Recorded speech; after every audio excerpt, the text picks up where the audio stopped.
हम सभी जानते हैं कि रामायण की रचना महर्षि वाल्मीकि ने की थी, लेकिन शायद ये बात बहुत कम लोग जानते होंगे कि एक रामायण भगवान हनुमान ने भी लिखी थी, जिसे हनुमद रामायण के नाम से जानी जाती हैं। लेकिन खुद हनुमान जी ने इसे लिखने के बाद समुद्र में फेंक दी थी।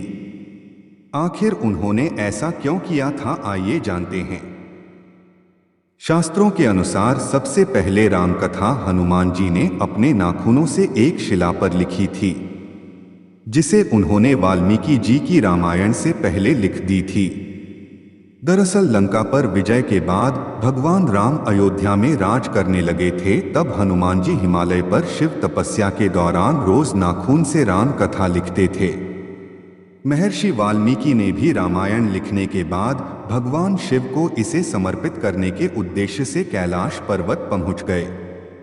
वहां पर पहले से हनुमान जी द्वारा लिखी हनुमद रामायण देखकर वाल्मीकि जी निराश हो गए।